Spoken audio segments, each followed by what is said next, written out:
Musa alayhi salam is mentioned 124 times in the Quran. The story of Musa is covered in more details than any other prophet in the Quran. It is imperative for Muslims to learn the lessons from the epic story of Musa for the struggles that we face today.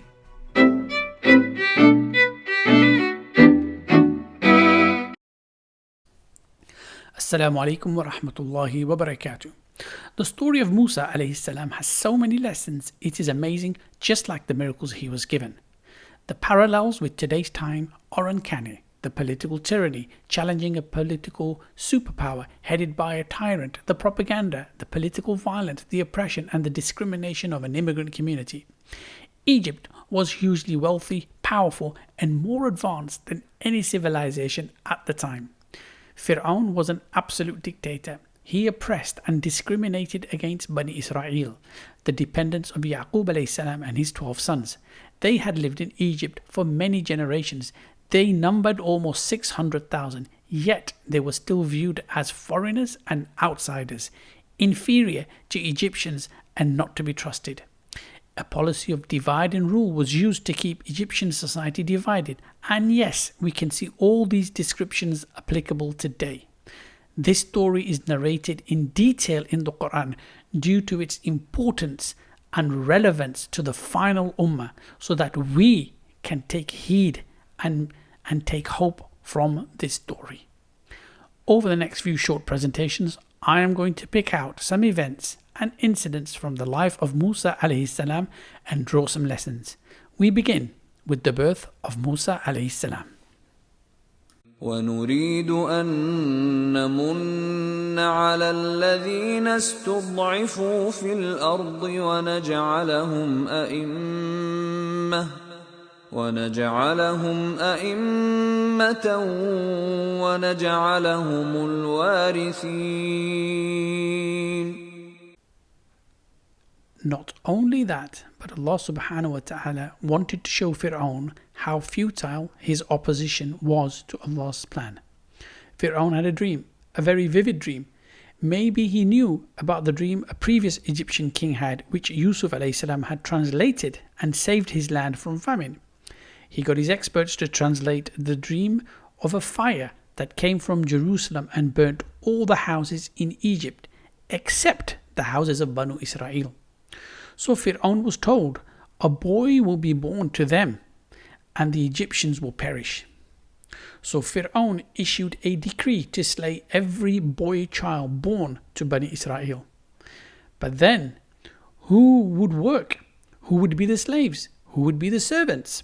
So Firown changed his order to say all boys in every alternative year would be killed. Harun alayhi salam was born in a year. Boys were permitted to live, but Musa, his brother alayhi salam, was to be born in a year. All babies were to be killed. Now imagine the fear and dread of Musa alayhi salam's mother. She hid the pregnancy from the government informers that were operating in their community to identify pregnant women. However, when she gave birth, she could no longer hide the baby. It was only a matter of time the baby would be discovered. Her fear and concern are difficult to imagine. وأوحينا إلى أم موسى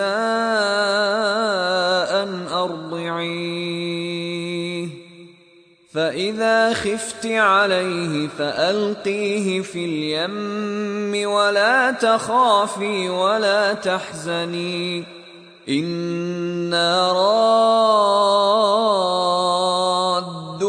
إليك وجاعلوه من المرسلين. But Allah subhanahu wa ta'ala inspired her. He told her, nurse him. Then when you fear for him, cast him into the river. And do not fear nor grieve. We will give him to you and make him one of the messengers. Allah subhanahu wa ta'ala was asking, what Allah subhanahu wa ta'ala was asking was completely against the nature of a mother. But Allah subhanahu wa ta'ala's promise trumps all human logic and reason. Musa alayhi salam's sister followed the basket as it went along the river Nile, only to see it go to the very place they were trying to save it from. and that was the palace of Firown.